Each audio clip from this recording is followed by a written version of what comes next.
So we're gonna flip it to the interview with BiggWest. He got picked up by Hornets Gaming, and I've had conversations with him in the past. I've seen him in and around the community, but I'm gonna let him tell his story, how he got hired, what he's doing for the organization, et cetera, et cetera. So BiggWest, welcome to the wrap up. How you doing? I'm doing good, doing good. Boom. So talk to us. I'm sure like you've been to interviews and this has kind of been in talks for a while, but you finally got the position. Why don't you tell the people what that position is and what you do for Hornets Gaming? Okay, yeah. So that position is, like I say, the head coach and general manager of the Hornets Venom GT. So I'll be leading the team, obviously in the draft. And let me turn my stuff down. So I've been leading the team in the draft.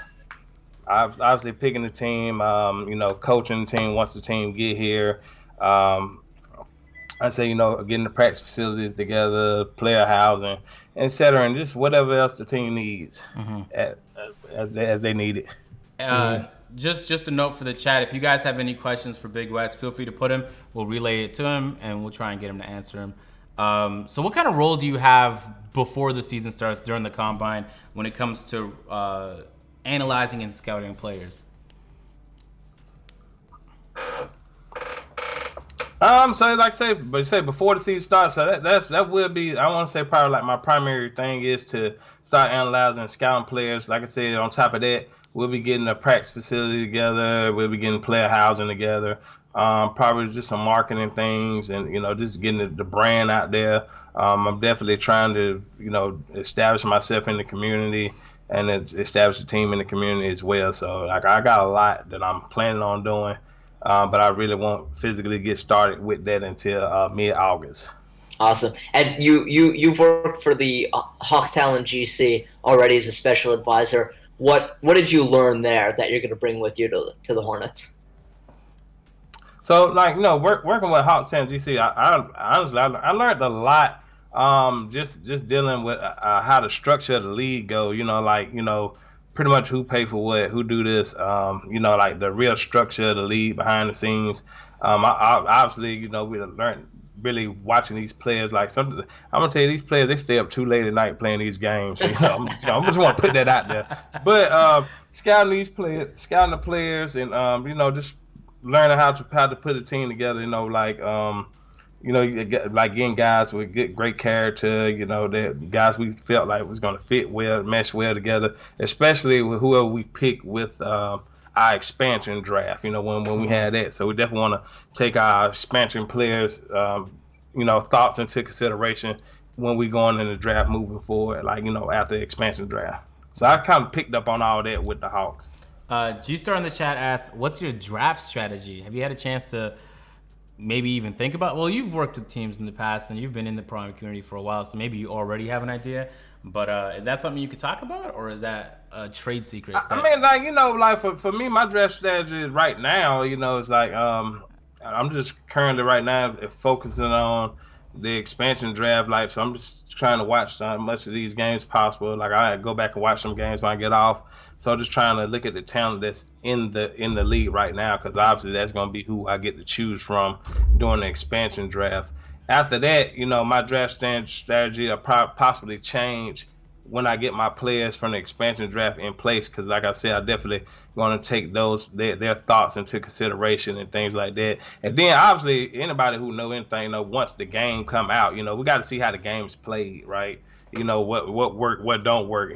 Say who's excelling, who's not excelling. So like I say, the draft strategy could definitely change after that. So I think it's too prematurely for me to say anything about a draft strategy at the moment, when only person on the roster is me technically. So do you play 2K competitively, like yourself? Man, well, I used to play 2K competitively every year. I really didn't get to play it last year like I wanted to, just due to my current job.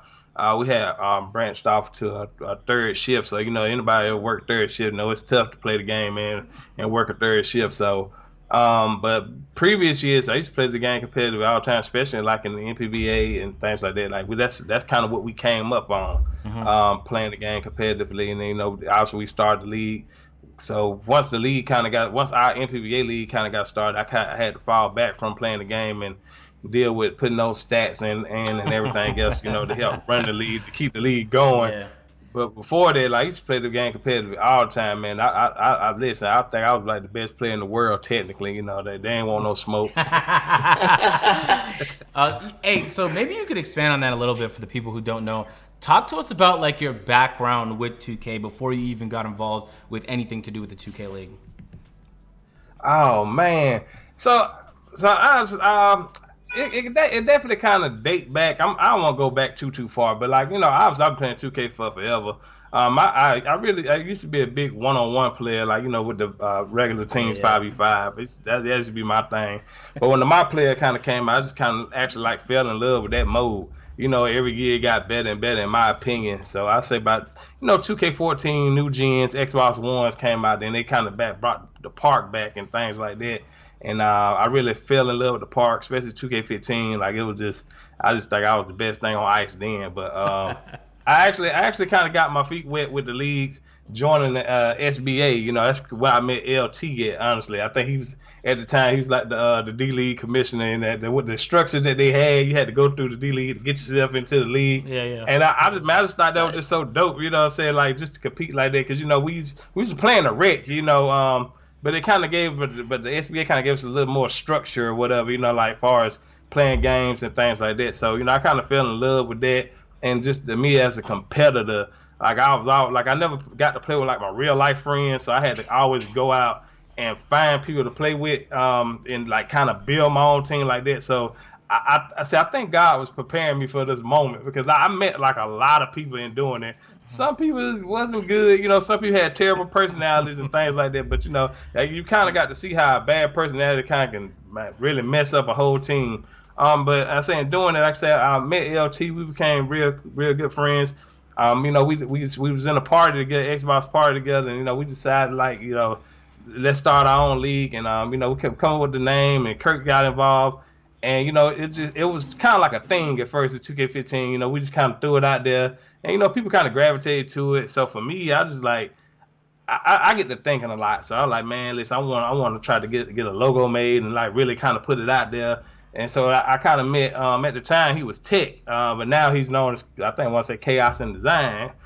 So I met him when he was just Tech. I got him to do the logos for us and things, and so it kind of brought the league a little more to life. Like once people kind of seen it, they team players to start gravitating to it. Then we start reaching out to like a lot of those top players just via leaderboards, a lot of those top teams like Dimes and competing all them. And we kind of got all them integrated into the league throughout 2K16 and 17. And like the league it really became its thing of its own. Like, man, to win the NPBA championship was like, it really meant something, like it was, and people was really. I'll say this: it gave regular pro-am games meaning. I remember I played in a couple competitions in 2K18, and that's when I first was introduced to you, and it kind of just took the regular pro-am experience, and it was like there was something on the line, and a lot more people would watch when there was a tournament because something's on the line. And so I feel like the community kind of started to grow off of that. And then, of course, like all the other copycat leagues started to pop out of nowhere. But yeah, they did. Yeah, God bless them. But you were the first person I seen to do that. They definitely did. Mm-hmm. Man, when we came, like say when we really took over on the scene, and I say 2K17, that's about around time they just had their first road to the finals, so it became a real big thing. Like we had a lot of teams that participate in NPBA actually do well and excel in that. So like 2K17, like the teams was really interested in being a part of NPBA, because they, for one thing, they knew they were gonna put themselves to play amongst the best competition.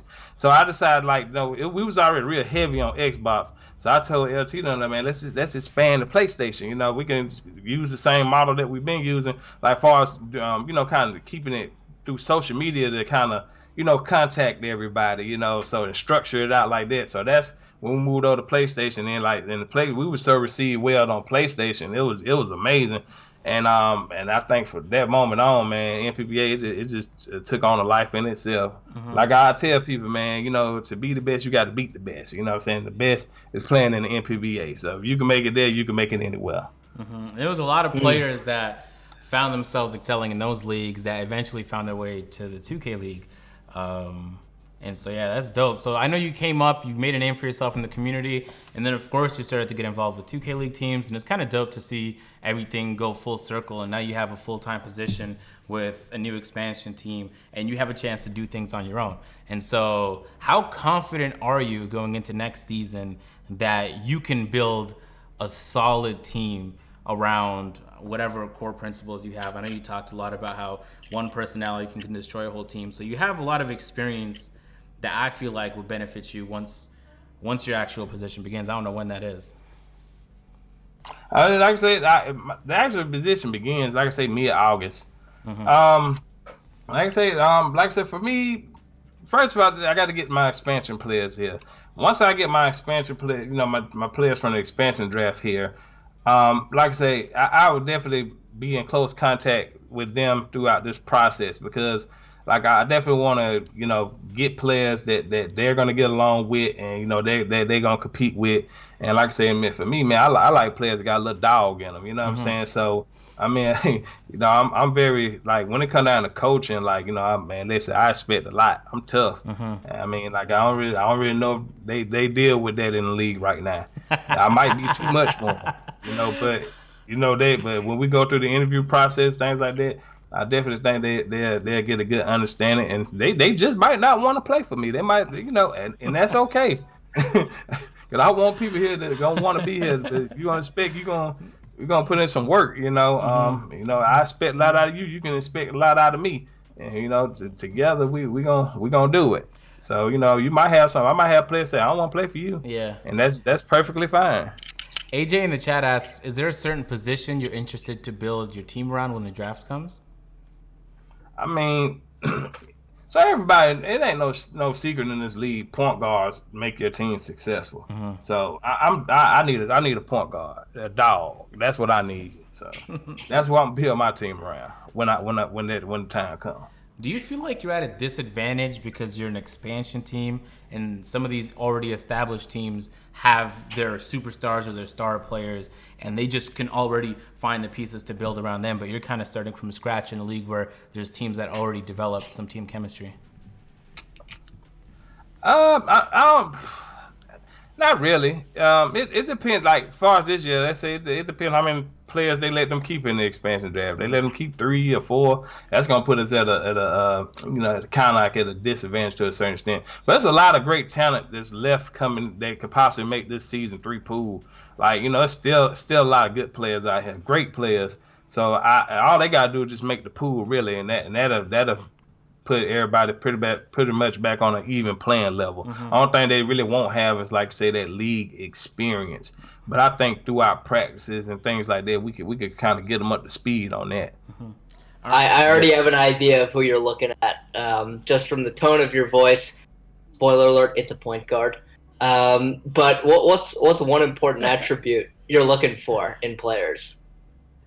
For me, like, I like players that definitely got leadership qualities, and that's just a character thing. Like, I like leaders, and it's okay if you have a few followers, but like, if you can kind of get a guy that's a great leader, and the players can gravitate to him, and will follow him through anything. That's the kind of player that I like. I like players that want to work hard, that want to get better every day. If I actually go practice these dribble moves, do that. That's what I want. So that's what I like. I just like guys that want to come work, want to get better, and just be a leader. Pierce finally asked a decent, legitimate question. So I know there's been times where the actual NBA team kind of integrates, or maybe you meet some of the players in the NBA team. And Pierce asked if you would meet Michael Jordan. You know what? Tell him. I don't know. I saw a picture with Dimes and Mark Cuban. Maybe I see him around the spectrum one day. Who knows? Invite him up for some games. One of them. Oh no, that would be some banger content. Can you imagine dropping off Michael Jordan on 2K. Ah, that'd be crazy. Listen, I believe it's gonna happen. I believe we gonna meet MJ, man. I'm gonna request it. You better believe it. There we go. That's a good GM right there. You know what I'm saying? I'm definitely gonna request that we meet him. You know, everybody want to meet Jordan. You know, so I never met him before. So you know, listen, I'm sure my team might not have met him before. So believe me, I'm gonna request that we meet him some kind of way. All right, man. BiggWest, thank you for joining us on the wrap-up. Congratulations on getting your role, and I wish you the best of luck. I'm going to be paying close attention to see how the draft unfolds and how Season 3 unfolds. But best of luck, man, moving forward. Man, thank y'all so much for having me, man. All y'all people that's tuning in, make sure y'all follow Hornets Venom VT on all social media platforms. We're going to try to do some great things. We're going to definitely interact with everybody. And just come along with the ride for us, like I say. And by the way, please allow me a chance to make mistakes if I make them. Like, give me that chance. Like, the only way you get better is to learn from your mistakes. So let's put that out there now. So I know how the community can be. So other than that, thank y'all so much for having me on the show, man. I appreciate it. I love what you do, Agent and Josiah. You know you the man. Thank y'all so much. Yeah, no problem. We'll have to get you on the show sometime next year. Oh, please do. You know, I'm available. All right, man. Till next time. All right, now. Congrats again.